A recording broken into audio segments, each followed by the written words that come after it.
इस the Lord बाद हम सब परमेश्वर के भवन में, हमारे लिए बहुत बड़ा आनंद का दिन है। परमेश्वर के भवन में है और परमेश्वर का धन्यवाद हो, उसने हम पर इस महान अनुग्रह को डाला है कि हम इसके समीप जाए, उसके वचन से सीखे समझ जाने। और जैसा बाइबल हमें इस बात को बतलाती है सब उपदेश किताब में कि हर बात के लिए परमेश्वर ने एक समय ठहराया है, जिसमें एक खास बात बाइबल में बतलाती हमारे विषय में जन्म के लिए एक समय ठहराया है, मृत्यु के लिए एक समय ठहराया है। इसका मतलब यह है कि हमारा जो जन्म हो चुका है, जो हम इस घड़े संदेश को देख रहे हैं, हमें इस बात को भी अवश्य जानना है, हमें से हर एक का मृत्यु का दिन भी परमेश्वर को इसे निश्चित कर दिया गया है। हमें नहीं मालूम कि हम कब मरेंगे, हमें नहीं मालूम कि हमारे देह का अंत कब होगा, लेकिन हमें आज इस बात को सोचना है और गंभीरता से सोचना है कि हम इस जीवन को कैसा बिता रहे हैं, हम इस जीवन को किस रीति से हम बिता रहे हैं, और इसके बाद का जो रिजल्ट होगा, जो परिणाम होगा, वो हमारे लिए क्या होगा, हमें इस बात को देखना है।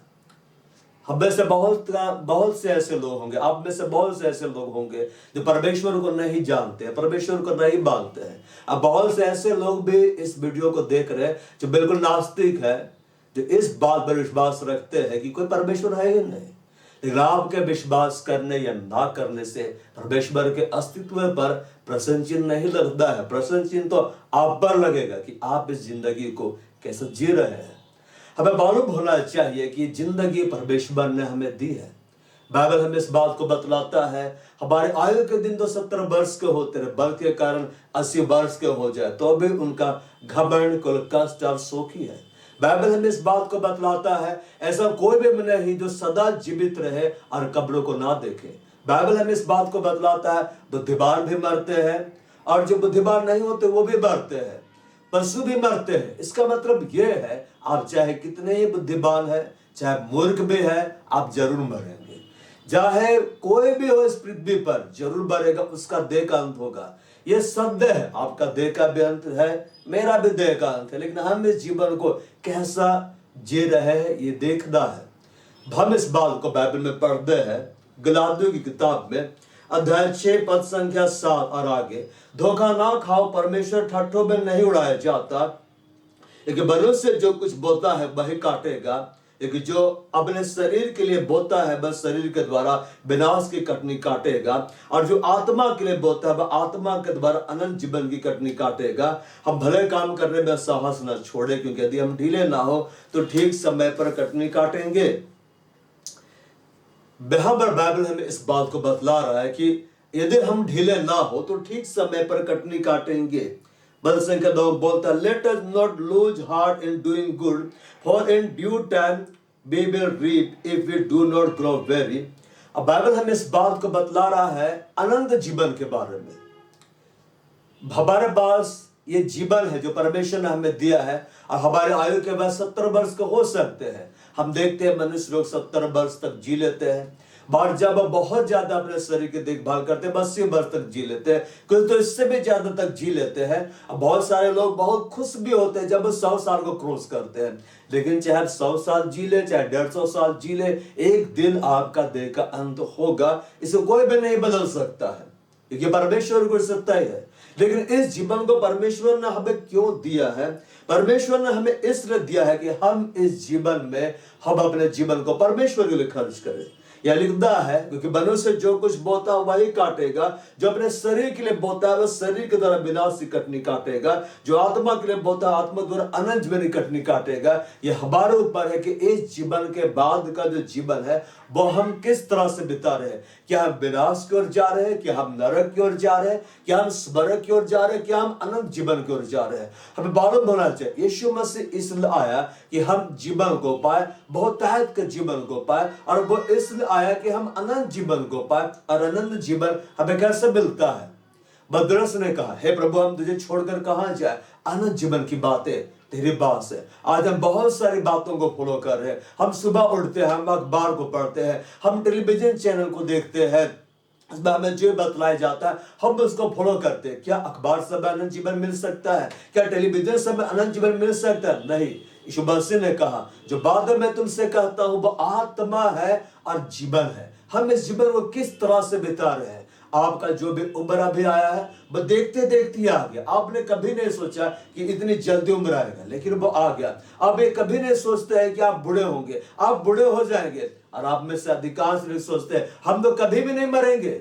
हर मनुष्य यही सोचता है मैं तो कभी भी नहीं मरूंगा, लेकिन वो निश्चय ही मरेगा, क्योंकि मृत्यु का एक दिन ठहरा दिया गया है। लेकिन परमेश्वर ने जगत में अपने बेटे यीशु मसीह को हमारे लिए क्यों भेजा? बाइबल हमें इस बात को बतलाता है कि परमेश्वर ने अपने पुत्र को जगत में इसलिए नहीं भेजा कि जगत पर दंड की आज्ञा दे, बल्कि जगत उसके द्वारा उद्धार को पाए।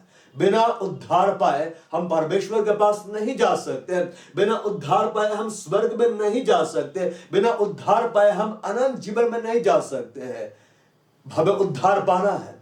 देखिए, हमारा देह नष्ट हो जाएगा, हमारा प्राण नष्ट हो जाएगा, हमारी आत्मा नष्ट नहीं हो सकती, क्योंकि इस आत्मा को परमेश्वर ने अपने बोझ से निकाला है। बाइबल हमें इस बात को बतलाता है, जब परमेश्वर ने आदम को भूमि की मिट्टी से रचा, उसने जीवन का श्वास फूंक दिया और आदम जीवित प्राणी बन गया। और आदम की बसरी में से एक हड्डी उसने निकाले, उसने हेबा को तैयार किया और हेबा एक जीवित प्राणी बन गए। परमेश्वर हमारी आत्मा को नष्ट नहीं कर सकता है। बिल्कुल हमारी आत्मा अबर है, क्योंकि ये हमारी आत्मा परमेश्वर से निकली है, लेकिन हमारी आत्मा इस जीवन के बाद कहां जाएगी? आप में से हर एक को इस बात को भली भांति समझ लेना है। आपकी आयु अगर आज 70 वर्ष है, कल 80 वर्ष की हो जाएगी और वे परसों 100 से भी ज्यादा पार हो जाएगी, लेकिन फिर भी आप में से कोई भी जो इस संदेश को देख रहे हैं, कोई भी अमर नहीं है। जिस रीति से आपके पुरखे मर गए, आपके बाप दादे मर गए, उस रीति से एक दिन आप भी मर जाएंगे। आपका भी देह का अंत हो जाएगा, मेरा भी देह का अंत हो जाएगा। लेकिन ये परमेश्वर ने हमारे ऊपर छोड़ दिया है कि हम इस जीवन को कैसा जी रहे हैं। यह बाइबल हमें इस बात को बतला रहा है, मनुष्य जो कुछ बोता है, परमेश्वर ने इस जीवन को हमें इसलिए दिया है कि हम इस जीवन में हम बोना आरंभ करें। परमेश्वर ने मनुष्य को मिट्टी से क्यों बनाया? क्यों हमें मिट्टी से बनाया गया? ताकि इस जीवन में हम परमेश्वर के वचनों को धारण करें, उसके वचनों को हम बोए। हर बीज को हम कहीं भी लगाते हैं, हम उसे मिट्टी में लगाते हैं, फिर वो फल लाता है। अब बाइबल हमें इस बात को बतलाता है, बोने वाला बीज बोने के लिए निकला, और बीज जब वो गिराया तो वो बीज कुछ पथरीली भूमि पर गिरी, कुछ झाड़ियों में गिरी, कुछ रास्तों में गिरी। ये सब ज्यादा फल नहीं लाए, नष्ट हो गए। मगर जो बीज उपजाऊ भूमि पर गिरा वह बहुत ऐसा फल लाया। यीशु मसीह ने इस बात को कहा है, मेरे पिता की महिमा ऐसी होती है कि तुम बहुत ऐसा फल लाओ और तुम्हारा फल बना रहे। हमें ये जीवन इसलिए दिया गया, हमें 70 वर्ष का समय, 80 वर्ष का समय, 100 वर्ष का समय, हम में से कोई भी नहीं जानता आज के हमारे पास आज कितना समय है। हम उसी समय को जानते जो बीत गया है, और हमें नहीं मालूम कि आगे परमेश्वर ने हमारे जीवन और कितने वर्षों को जोड़ा है। या कहीं ऐसा तो नहीं है कि आज जब हम इस संदेश को देख रहे हैं, आज ये हमारा आखिरी दिन है, आज ये हमारा मृत्यु का दिन लिखा हुआ। हम में से कोई भी नहीं जानता, लेकिन ये समय परमेश्वर ने हमें क्यों दिया है? इस समय परमेश्वर ने हमें इसलिए दिया है कि हम अपने जीवन में बोना आरंभ करें। हमें क्या को बोना है? हमें क्या को बोना है? बहुत सारे लोग इस बात को नहीं समझ पाते, लेकिन बाइबल में इस बात को बतलाता है, एक बोने वाला बीज बोने के लिए निकला, और यीशु मसीह ने उस दृष्टांत को समझाया।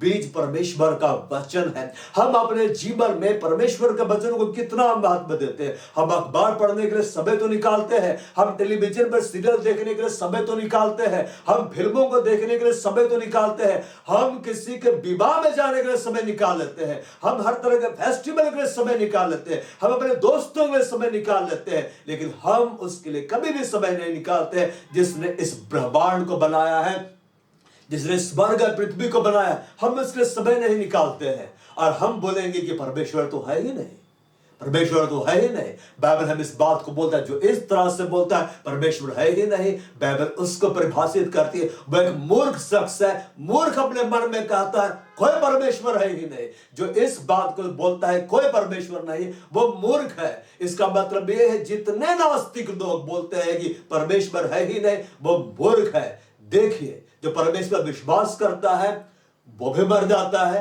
लेकिन उसकी आत्मा परमेश्वर के पास जाती है जो अनंत जीवन देता है। और जो परमेश्वर विश्वास नहीं करता है वो भी मर जाता है और वो नरक चला जाता है, अनंत विनाश निकालता है। हम कहां पर ध्यान लगा रहे? हमें ध्यान परमेश्वर के वचन पर लगाना है। बाइबल हमें इस बात को बतलाता है। बात सब लोग सोच रहे कि ये वर्ल्ड कैसे बन गया, ये दुनिया कैसे बन गया है, ये पृथ्वी स्थिर कैसे है। बाइबल इस बात को बतलाता है परमेश्वर ने इस ब्रह्मांड को, इस पृथ्वी को अपने वचन से बनाया है। इब्रानी के पत्र में लिखा हुआ है कि परमेश्वर ने सृष्टि को अपने वचन से बनाया है। ये नहीं कि जो कुछ देखने में आता है वो देखी हुई वस्तुओं से बना है। परमेश्वर ने बोला और पृथ्वी बन गई, परमेश्वर ने बोला और ब्रह्मांड बन गया। जब हम उत्पत्ति की किताब को पढ़ते हैं तो हम इस बात को पढ़ते हैं कि परमेश्वर बोलता गया और बनता गया, परमेश्वर बोलता गया और बनता गया। आज हमारे जीवन में परमेश्वर का कार्य क्यों नहीं दिखलाई देता? क्योंकि हम दूसरों की बातों को बोलते हैं, हम दूसरों के विचारों को बोलते हैं, लेकिन बाइबल की बातों को हम नहीं बोलते हैं। हम में से अधिकांश लोग जो अपने आप को मसीही कहते हैं और जो कहते हैं हम तो इस चर्च के मेंबर हैं, हम तो उस चर्च के मेंबर हैं, लेकिन कभी भी बाइबल नहीं पढ़ते हैं। हम दूसरे के विचारों को हम ले लेते हैं, हम टेलीविजन की बातों को बोलते हैं, जो भी हमें गलत शिक्षाएं दी जा रही उसको हम बोलते हैं। लेकिन हम में से अधिकांश मसीही लोग आप बाइबल नहीं पढ़ते हैं। हमें पढ़ना है, हमें परमेश्वर के वचन को महत्व देना है, क्योंकि परमेश्वर जो भी काम करता है अपने वचन के द्वारा करता है। और मनुष्यों के लिए उसने काम को ठहराया है, क्योंकि मनुष्य जो कुछ बोता है वही काटेगा। हम क्या बोल रहे हैं? क्या हम वचन के आधार पर हम बोल रहे हैं? क्या हम वचन के आधार पर जीवन जी रहे हैं? अगर हम वचन के आधार पर जीवन जी रहे हैं तो हम वहां जाएंगे जहां की परमेश्वर का वचन ले जाता है। यीशु मसीह आने के पहले क्या थे? बहुत सारे लोग इस बात को लेकर कंफ्यूज है, यीशु मसीह कैसे आ गए। बहुत सारे इस बात को बोलते हैं कि यीशु मसीह तो बाद में आए, लेकिन यीशु मसीह आने के पहले क्या बोले? इस आने के समय क्या बोले? आने के बाद, इससे पहले कि इब्राहिम उत्पन्न हुआ मैं हूं, उसने ये नहीं कहा कि मैं इब्राहिम के बाद में आया हूं, उसने ये कहा इब्राहिम के पहले मैं हूं। और यीशु मसीह के बारे में बाइबल इस बात को बतलाता है जो था, जो है, जो आने वाला है। यीशु मसीह आने के पहले क्या थे? हम यूहन्ना रचित सुसमाचार में पढ़ते हैं आदि में वचन था, वचन परमेश्वर के साथ था, वचन स्वयं परमेश्वर था, आदि में परमेश्वर के साथ था। और बाइबल हमें इस बात को बतलाता है परमेश्वर ने हमें क्यों बनाया है और आज बाबू क्यों बुला रहा है। परमेश्वर विश्वास योग्य है जिसने तुमको अपने पुत्र हमारे प्रभु यीशु मसीह की संगति में बुलाया है। आज हम दूसरों की संगति में दौड़कर हम जाते हैं, आज हम अखबारों की संगति करते हैं, आज हम टेलीविजन की संगति करते हैं, आज हम फिल्मों की संगति करते हैं, आज हम सीरियल की संगति करते हैं, आज हम किसी और की संगति में हम ज्यादा बोलना चाहते हैं।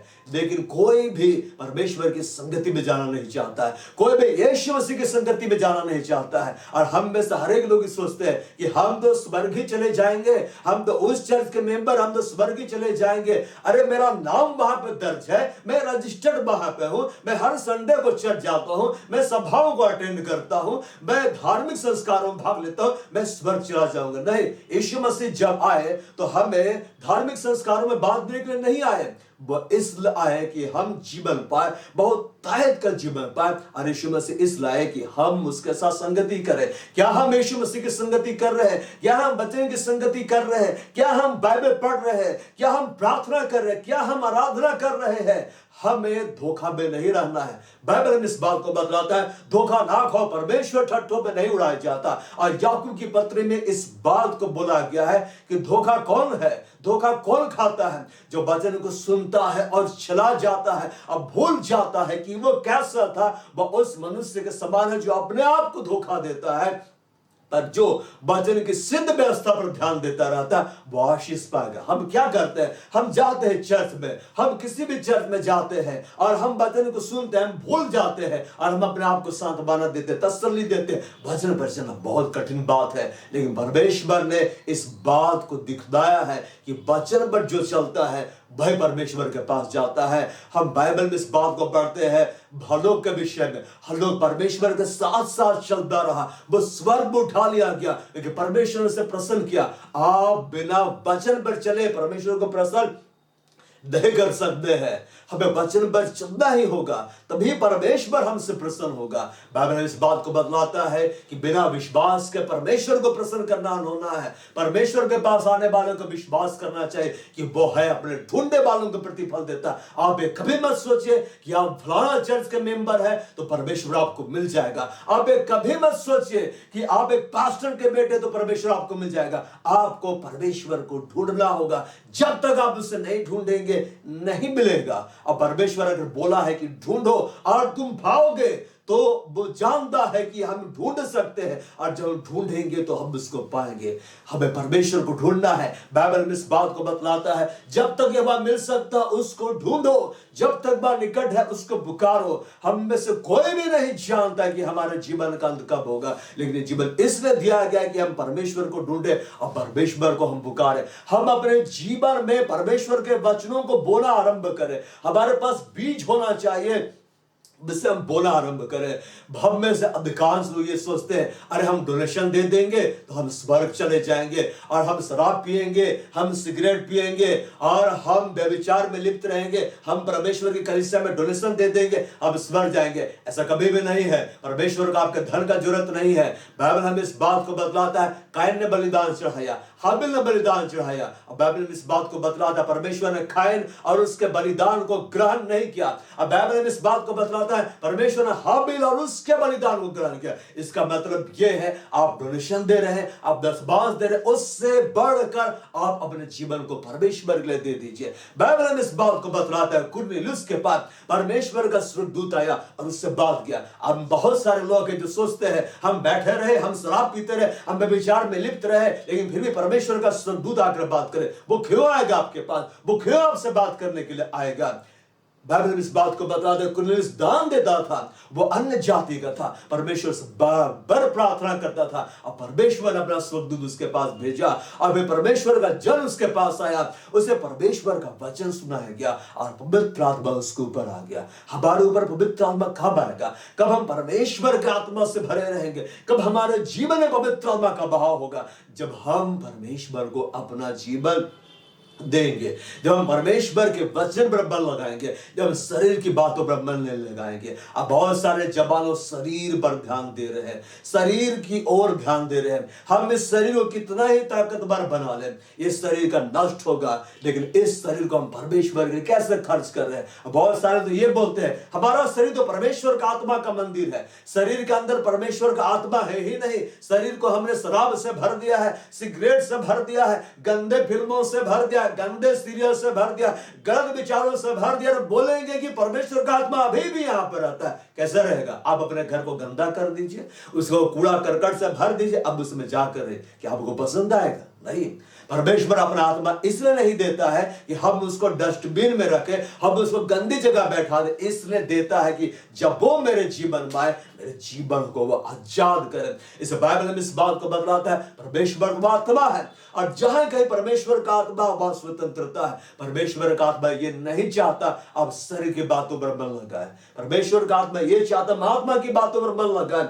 यहां लिखा हुआ है गलातियों के पत्र अध्याय 6 पद संख्या 8 में, जो अपने शरीर के लिए बोता वह शरीर के द्वारा विनाश की कटनी काटेगा, जो आत्मा के लिए बोता वह आत्मा के द्वारा अनंत जीवन की कटनी काटेगा। यीशु मसीह ने इस बात को कहा, मनुष्य को इससे क्या लाभ यदि वह सारा संसार प्राप्त कर ले, अपने आत्मा को गंवा दे, अपने प्राण की हानि उठाए, अपने प्राण के बदले मनुष्य क्या दे सकता है? हम बढ़ते हैं मत्ती रचित सुसमाचार अध्याय 16 को हम खोलते हैं, उसका 26 27 में लिखा हुआ है, यदि मनुष्य सारे जगत को प्राप्त करे, अपने प्राण की हानि उठाए, तो उसे क्या लाभ होगा? या मनुष्य अपने प्राण के बदले क्या देगा?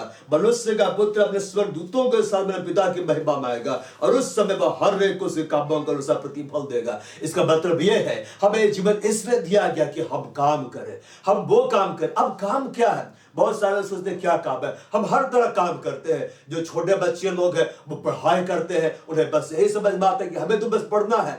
बड़े लोग पढ़ाई करते हैं, इसी बात को समझते हैं हमें तो ग्रेजुएशन हासिल करना है। और जो बड़े हो जाते हैं इस बात को समझते हैं हमें एक काम करना, हमें विवाह करना है। और जो विवाह कर लेते इस बात को समझते हैं हमें एक काम करना है, हमें संतानों को ले आना है। और जिनके पास संतान इस बात को समझते हैं हमें संतानों को बड़ा कर देना है। जबान कर देना है, उनके लिए घर का प्रबंध कर देना है, उनके लिए जमीन जायदाद खरीद देना है, उनका विवाह करा देना है। अब बूढ़े लोग ये समझते हैं हमें काम करना है, हम जीवन भर बहुत परिश्रम किए, चलो कहीं हिल स्टेशन जाते हैं, हम लोग घूम आते हैं, इस जीवन को एंजॉय करना है। नहीं, इन काबों से बढ़कर हम इस बात को सोचना है कि हमारी आत्मा कहां जा रही है, हमारी आत्मा कहां जा रही है। बहुत सारे लोग हैं जो अपने अपने इस बात पे रोते हैं कि हमारे पास अच्छे अच्छे वस्त्र नहीं है। यीशु मसीह ने कि हमें क्या सिखलाया है कि वस्त्र से बढ़कर क्या महत्वपूर्ण है, देह, और देह से बढ़कर क्या महत्वपूर्ण है, आत्मा। इसलिए यीशु मसीह आया कि हमारी आत्मा को वो बचा ले, नरक में जाने से बचा ले। बाइबल हमें इस बात को बतलाता है एक समय ऐसा होगा, यीशु मसीह आएगा, मनुष्य का पुत्र अपने स्वर्गदूतों के साथ अपने पिता की महिमा में आएगा। अब तो बोलेंगे अरे 2000 साल से सुन रहे हैं, कहां आया है, 2000 साल से सुन रहे कहां आया है। दो का समय भी ऐसा ही था। यीशु मसीह से जब पूछा गया तेरा आने का चिन्ह क्या होगा, उसने कहा कि जैसा दो के दिनों में हुआ वैसा ही मनुष्य के पुत्र के आगमन से पहले वैसा ही होगा। दो के समय शादी ब्याह होती थी, दो खाते पीते थे, व्यापार होता था, लेन देन होता था। आज बिल्कुल वही हो रहा है। बहुत सारी शादी विवाह हो रहे हैं, बहुत सारे लेन देन है, ट्रांजेक्शन बढ़ गया है, आबादी बढ़ गई है, लोग खा रहे हैं, पी रहे हैं। और उस समय लोग परमेश्वर को नहीं ढूंढते थे, आजकल लोग किसी और को ढूंढते हैं, वो किसी और स्टार के पीछे भाग जाते हैं। तो कोई स्टार आता है, कोई फिल्म स्टार आता है, भीड़ दीवाने हो जाते, उसके भूखे प्यासे खड़ी रहती है। लेकिन बहुत सारे कम लोग होते हैं जो परमेश्वर के राज्य को ढूंढते हैं, जो परमेश्वर को ढूंढते हैं, जो अपनी आत्मा के बारे में सोचते हैं। बाइबल में इस बात को बतलाता है कि धोखा ना खाओ, परमेश्वर ठट्ठों में नहीं उड़ाया जाता। बहुत सारे ऐसे लोग हैं जिस संदेश को देख रहे हैं, वे परमेश्वर का मजाक उड़ाते हैं। लेकिन मैं आपसे कहना चाहूंगा धोखा मत खाओ, परमेश्वर ठट्ठों में नहीं उड़ाया जाता, मनुष्य जो कुछ बोलता है वही काटेंगे। आज आप जो बोल रहे हैं वही आप काटेंगे। आप बोलेंगे मैं स्वर्ग और नरक पर विश्वास नहीं करता, कोई बात नहीं, विश्वास मत करिए। नरक जाने के लिए विश्वास करने का जरूरत भी नहीं है, बिना विश्वास के आप चले जाएंगे। स्वर्ग जाने के लिए विश्वास करना पड़ता है। यह विश्वास करना पड़ता है यीशु मसीह परमेश्वर का बेटा है, यह विश्वास करना पड़ता है कि वो मेरे बलिदान दिया है, यह विश्वास करना पड़ता है कि उसके लहू से हम खरीदे हैं, यह विश्वास करना पड़ता है कि उसके बगैर मैं स्वर्ग नहीं जा सकता। यीशु मसीह साफ बोला बिना मेरे कोई पिता के पास नहीं जा सकता। भाई मार गए, वही सत्य, वही जीवन है। और यीशु मसीह ने कहा कि यदि मनुष्य सारे जगत को प्राप्त कर ले, हम क्या कर रहे हैं, हम जगत को प्राप्त करने का होड़ मची हुई है, हमारे पास जितना है हम उससे संतुष्ट नहीं होते हैं, हमें संतुष्ट नहीं होते हैं। हम पहले रोते हैं कि हमें एक रोजगार मिल जाए। जब हमें रोजगार मिल जाता है, एक नौकरी मिल जाती है, तब हम सोचते हैं हमें और कमाना चाहिए। सबके अंदर एक होड़ है, सब सारे जगत को प्राप्त करना चाहता है, सबके अंदर एक होड़ है, सबको बहुत धनी होना चाहता है, सबके अंदर एक होड़ है मेरा नाम हो, मेरी ख्याति दूर दूर तक फैल जाए, सब जानते हैं कि मैं भी कुछ हूं। अरे जितने महान लोग हो गए वो भी मर गए, जितने भी निर्धन लोग हुए वो भी मर गए, आप भी मर जाएंगे। आप भले स्वीकार ना करें, आप भी मर जाएंगे। आपका भी मृत्यु का दिन एकदम तय करके रखा हुआ है। हो सकता है आप बहुतों को मारते आ रहे हैं, हो सकता है बहुतों को सताते आ रहे हैं, लेकिन एक दिन आप भी मर जाएंगे। जिसको सताया जाता है वो भी मर जाता है, जो सताता है वो भी मर जाता है। लेकिन जो जिस जीवन को परमेश्वर का दृष्टि में जैसा जीता है उसी के आधार पर उसका जजमेंट होता है। अब बहुत सारे लोग बोलेंगे हम तो जजमेंट को मानते ही नहीं। बहुत सारे लोग ऐसे ही बोलते हैं स्वर्ग भी यहाँ पर है और नरक भी यहाँ है। अब बोलने वालों का मुंह हम लोग बंद नहीं कर सकते, लेकिन यहाँ पर स्वर्ग नहीं है। अगर यहाँ पर स्वर्ग होता है तो इतनी लड़ाई क्या, इतने झगड़े, यहाँ स्वर्ग है ही नहीं।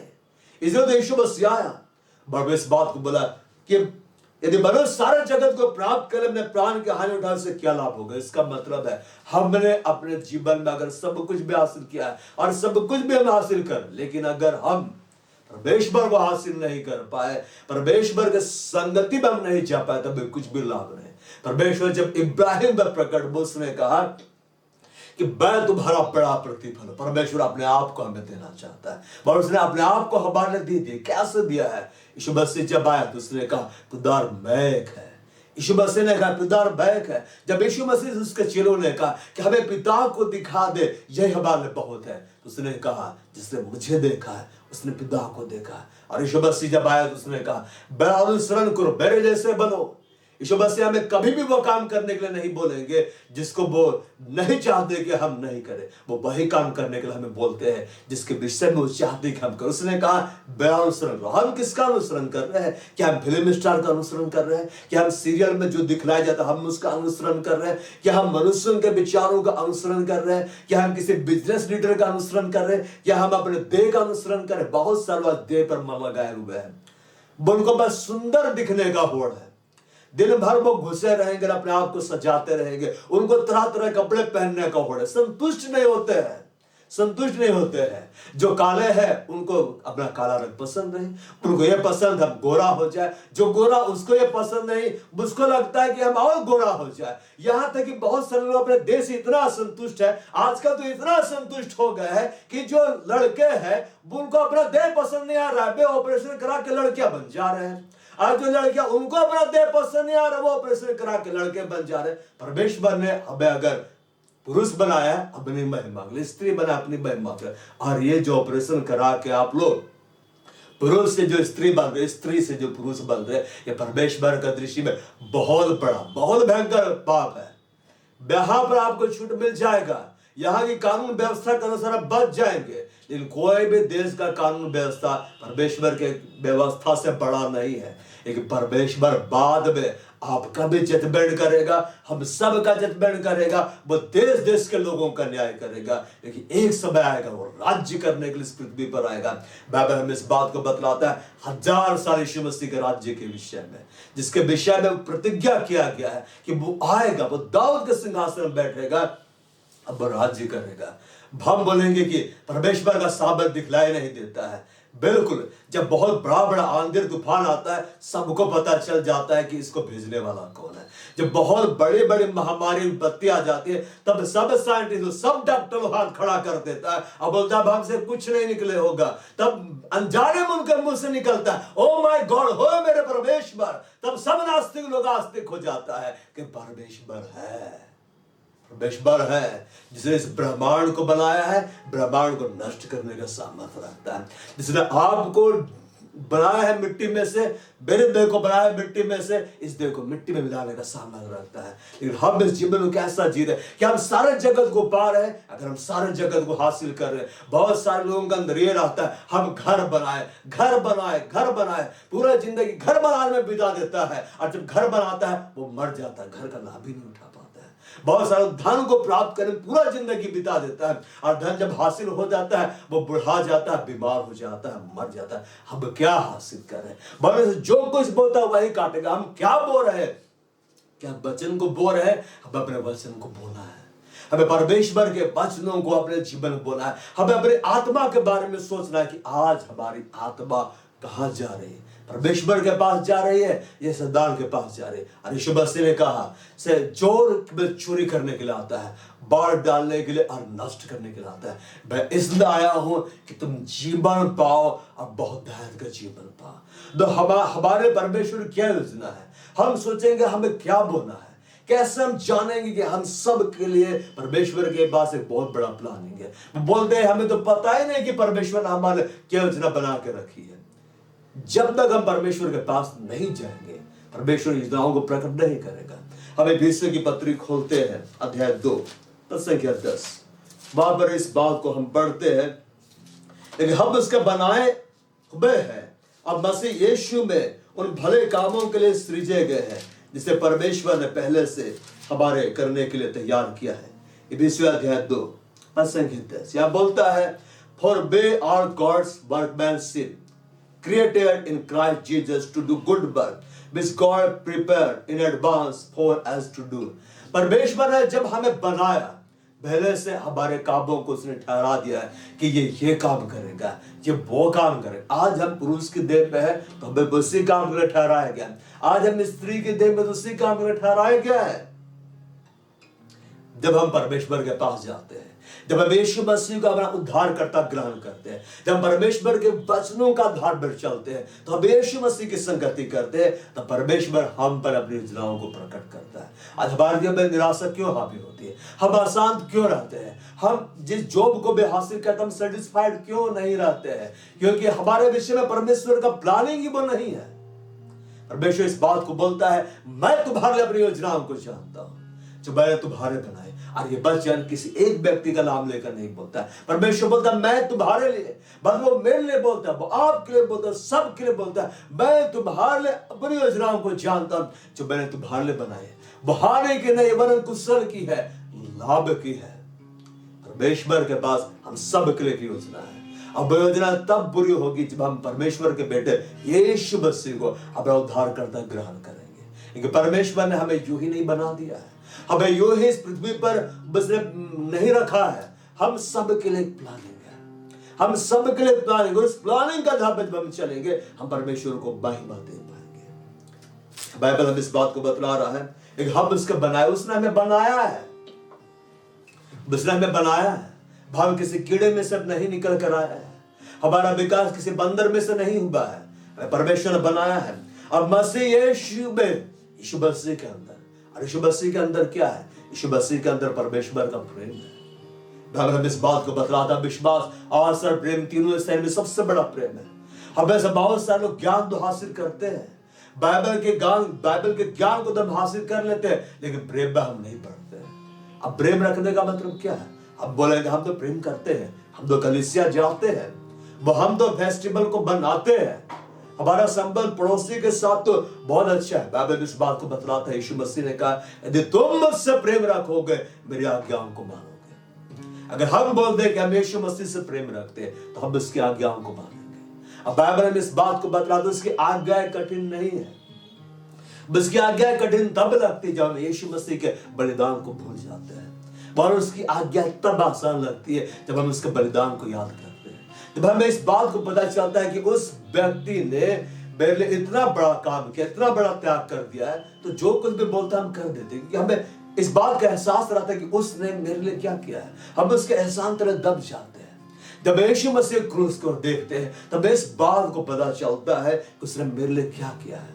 यीशु मसीह इस बात को कहा, इससे बड़ा प्रेम किसी का नहीं, अपने मित्र को अपने जान दे, बैत में मित्र का है, उसने अपने लहू से हमें खरीदा है। हमारे लिए आवश्यक है कि हम इस जीवन को परमेश्वर को समर्पित करें, हम यीशु मसीह के बलिदान की ओर देखें, उसने हमारे लिए क्या किया है। और जब हम अपना जीवन उससे देंगे, जब हम उसे अपना उद्धारकर्ता ग्रहण करेंगे, जब हम उसके साथ साथ चलेंगे, वो हम पर अपनी योजनाओं को प्रकट करेगा, उन योजनाओं को हमारे जीवन में बुरा भी करेगा। बाइबल इस बात को बतलाता है, जिसने तुम में अच्छा काम आरंभ किया है बहुत से यीशु मसीह के आने के दिन तक पूरा भी करेगा। हमारा परमेश्वर ऐसा परमेश्वर नहीं जो हमें धोखा दे या हमें छोड़कर चला जाए। हमारा परमेश्वर ऐसा परमेश्वर नहीं कि जब हम उससे ग्रहण करें अपने उद्धारकर्ता के रूप में तो हमारी मदद ना करे। वह मदद क्यों नहीं करता है? क्योंकि हम उसे ग्रहण नहीं करते हैं। हमारे आवश्यक है कि हम यीशु मसीह को परमेश्वर के बेटे के रूप में ग्रहण करें। बहुत से लोग हैं जो उसे नबी कहते हैं, बहुत से लोग हैं जिसे भविष्यवक्ता कहते हैं, बहुत से लोग हैं जिसे अच्छा व्यक्ति कहते हैं, लेकिन जो उसे परमेश्वर का बेटा जानकर ग्रहण करता है उसके जीवन में उसका कार्य होता है। हम भले कामों के लिए सृजे गए जिन्हें परमेश्वर ने पहले से हमारे करने के लिए तैयार किया है। हमें सोचना नहीं है कि हम अपने जीवन में कहां जाएंगे, हमारे जीवन की दिशा कैसे होगी। बस यीशु मसीह के पीछे चलना है। जब हम सही मार्ग में चलेंगे हम सही मंजिल को जाएंगे। यीशु मसीह ने कहा मार्ग मैं। यीशु मसीह कौन है? यीशु मसीह का नाम क्या है? प्रकाश बाग किताब में लिखा हुआ है उसका नाम परमेश्वर का वचन है। अब बाइबल को पढ़िए, ध्यान से पढ़िए, परमेश्वर से प्रार्थना करके पढ़िए, वचन का आधार पर जीवन जीना आरंभ करिए। बेशुक अपने हृदय में आरंभ बुलाइए। यीशु मसीह ने कहा देख मैं हृदय के दरवाजे पर खड़ा खटखटाता हूं, देखो मेरा सब सुनकर मेरा द्वार खुलेगा, मैं भीतर आऊंगा उसके साथ भोजन करूंगा, वो मेरे साथ करेगा। इसका मतलब ये है जब यीशु मसीह आपके जीवन में आएगा हर तरह की भूख को मिटा देंगे, हर तरह की प्यास को मिटा देंगे। यीशु के साथ जब आप रहेंगे, बाप को ना भूख लगेगी ना प्यास लगेगी। वो आपके जरूरतों को जानता है। बोलता है भला चरवाहा मैं हूं। भला चरवाहा अपनी भेड़ों के लिए अपना प्राण देता है। बाप के जीवन में आज आप शांत है, आज आप निराश है। बाप अपने जीवन में इस बात को सोच रहे कि मेरे पास ये आशीष नहीं, वो आशीष नहीं है। बाप आशीषों के पीछे मत दौड़िए, अपने नौकरी के पीछे मत दौड़िए, किसी और के पीछे मत दौड़िए। बाप यीशु मसीह के पीछे दौड़िए। अगर आपने यीशु मसीह को आज पा लिया, आपने सब पा लिया। क्योंकि आपने अगर सब पा लिया लेकिन अंत में यीशु मसीह आपको नहीं मिला, तो आप वहां कभी नहीं जा पाएंगे जय यीशु मसीह है। बाइबल इस बात को बतलाता है, हर एक मनुष्य अपना बोझ खुद उठाएगा। बाप के परिवार में कितने लोग प्रभु में, उसके आधार पर आप स्वर्ग नहीं जाएंगे। आप प्रभु में है या नहीं, उसके आधार पर स्वर्ग जाएंगे। पर जो भी संदेश को देख रहा है, परमेश्वर ठट्ठों में नहीं उड़ाया जाता है। आज आप परमेश्वर के वचन को मजाक में उड़ाते हैं, परमेश्वर के अभिषिक्तों का मजाक में उड़ाते हैं, परमेश्वर के दासों के विरुद्ध में वीडियो बनाकर अपलोड करते हैं। परमेश्वर सब देख रहा है। जजमेंट करने का अधिकार न आपके पास है न मेरे पास है, परमेश्वर के पास है। परमेश्वर इस जीवन को हमें इसलिए दिया है कि इस जीवन को हम परमेश्वर का अनुसार देता है, हम परमेश्वर के प्रेम भाग्य बढ़े।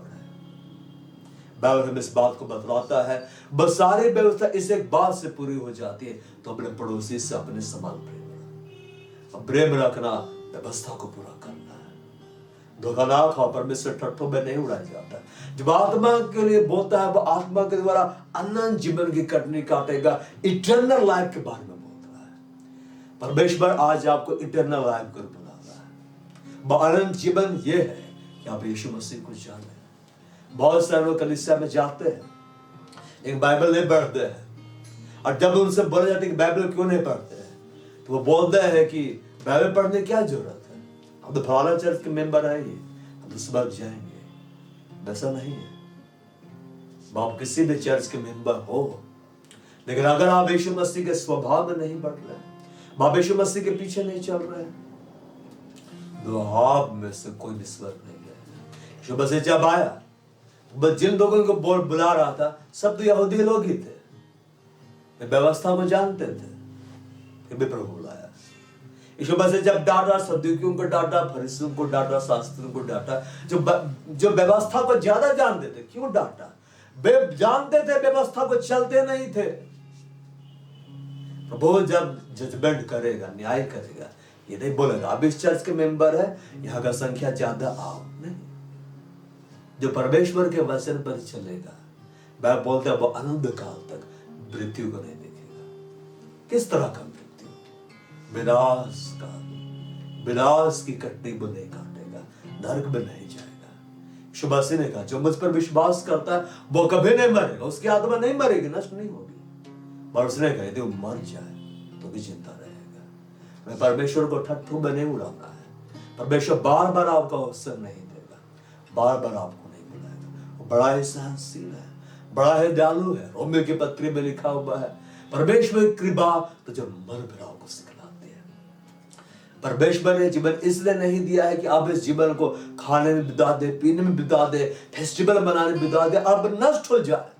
परमेश्वर ने जीवन इसलिए दिया है कि आप यीशु मसीह की संगति करें और वहां जाए जय यीशु मसीह है। यीशु मसीह स्वर्ग में क्या कर रहा है? वो क्या चाहता? बोलता है कि मैं ये चाहता हूं जब मैं हुआ तुम भी रहो। मैं तुम्हारा जगह तैयार करने के लिए जाता हूं। वो किसका जगह तैयार कर रहा है? जिसकी संगति में है, जिसके वचन को पालन कर रहा है। जो हमारे लिए आवश्यक है कि आज हम अपना जीवन परमेश्वर को दें। हम परमेश्वर का ठट्ठों में उड़ाना बंद करें। हम परमेश्वर के वचन का मजाक उड़ाना बंद कर दें। हम परमेश्वर के दासों का मजाक उड़ाना बंद कर दें। परमेश्वर की जो भिन्न भिन्न सेवका है, कोई भी सेवका है, चाहे वे छोटी हो चाहे बड़ी हो, चाहे परमेश्वर का कोई भी दास हो, हम उसके बारे में बुरी बुरी बातों को बोलना बंद कर दें। अगर आपको परमेश्वर के दासों के बारे में कुछ बोलना ही है तो आप उसके लिए प्रार्थना करिए। परमेश्वर के सामने जाकर उसके लिए प्रार्थना को बोलना आरंभ करिए। अगर आपको लग रहा परमेश्वर कोई दास गलत प्रचार कर रहा है, आप प्रार्थना करिए, प्रार्थना करिए। परमेश्वर आपकी प्रार्थना को सुनकर उस दास के जीवन में काम कर देगा, उस दास के सेवकाय को आशीषित कर देगा, आपको आशीषित कर देगा। उस दास को इस्तेमाल करके परमेश्वर बहुत सारे लोगों को बचा देगा।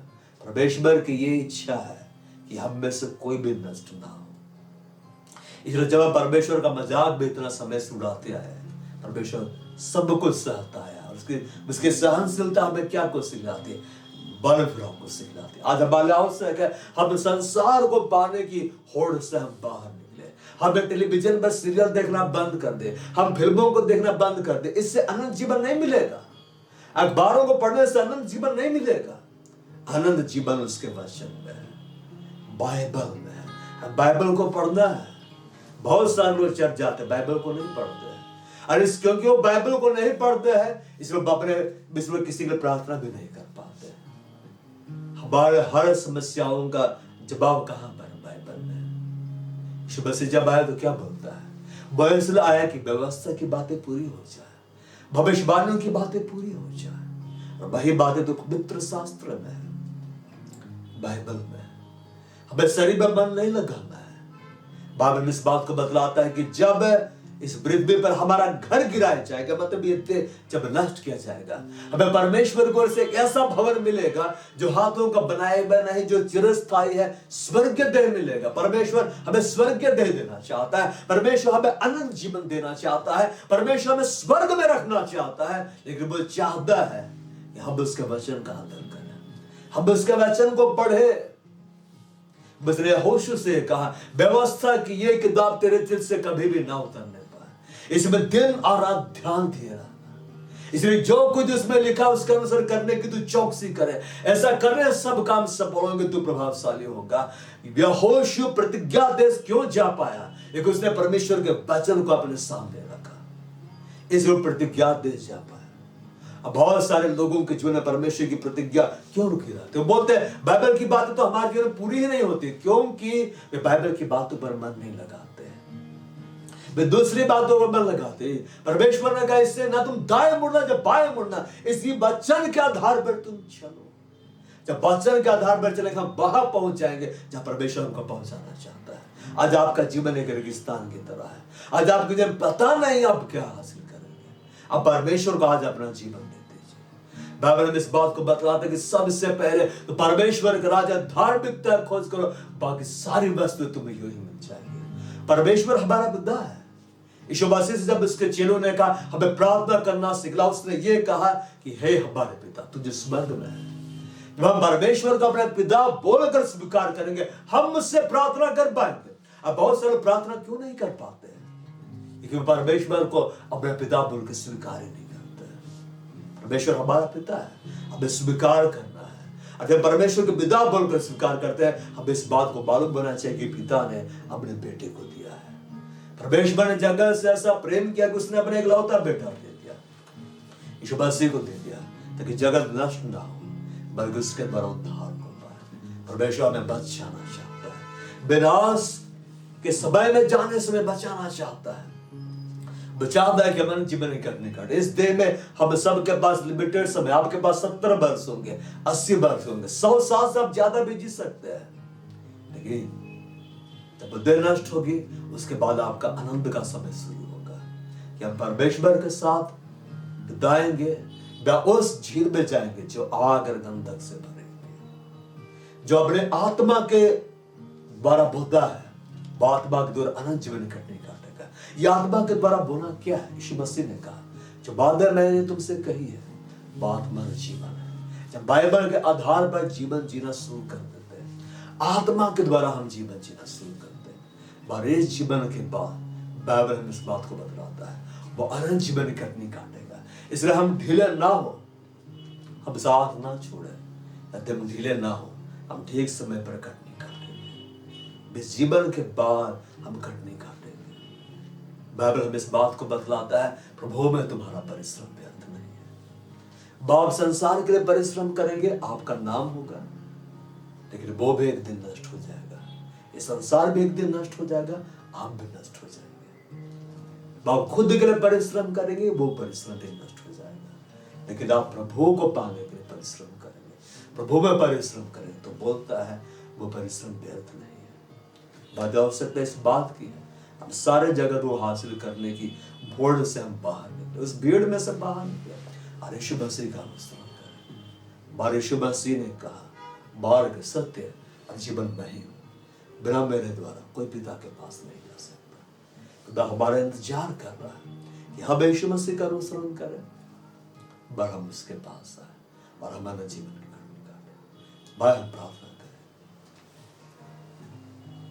खुदा इस घड़ी मैं आपको महिमा दे रहा हूं। खुदा वो सारे लोग जो इसमें मेरे संग प्रार्थना में शामिल हो गए, बन सब के संग मिलकर मैं आपसे प्रार्थना कर रहा हूं।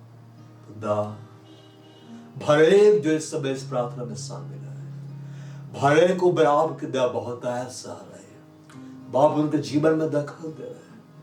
मेरे प्रिय परमेश्वर आज आपसे बात कर रहा है। यीशु मसीह आपके हृदय के दरवाजे पर खड़ा होकर खटखटा रहा है। अब हृदय के दरवाजे को खोलिए और बोलिए, यीशु मसीह मेरे अंदर आ जाइए।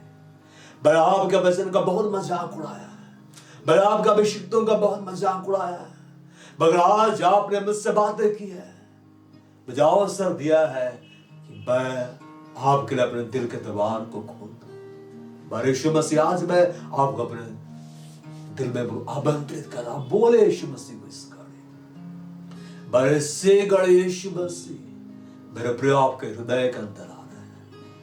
बिल्कुल मैं गहरी शांति आप सबके हृदय में आ रही है। बाप के अंदर से मैं चिंताओं को गायब कर दे रहा है। मैं इस बात को बतला रहा है, बस संसार में तुम्हें क्लेश तो होता है मेरे बेटे मेरी बेटी, ढाढ़स रखो, मैंने संसार को जीत लिया है। एक महान आशीर्वाद आपको दे रहा है। बारिश घड़े खुदा मैं आपसे प्रार्थना कर रहा हूं, हर एक जिन्होंने बाप के बेटे यीशु मसीह को अपने हृदय में आमंत्रित किया है, हर एक के ऊपर बाप अपना हाथ रख दीजिए, हर एक को पवित्र आत्मा से इस घड़ी भर दीजिए। बारिश घड़ी उनके जीवन का नियंत्रण आप अपने हाथों में ले लीजिए। खुदा बाद से इनका जीवन आपके वचन के आधार पर हो, बाद से इनका जीवन आपके प्रेम से भर जाए, आपकी शांति से भर जाए, आपका आनंद से भर जाए, आपकी महान उपस्थिति से भर जाए। बस से घड़ी परमेश्वर फिर भारी उपस्थिति प्रियो पर आ रहे हैं, तो इन लोगों को छू रहा है, भरे का बंधन तू तोड़ रहा है।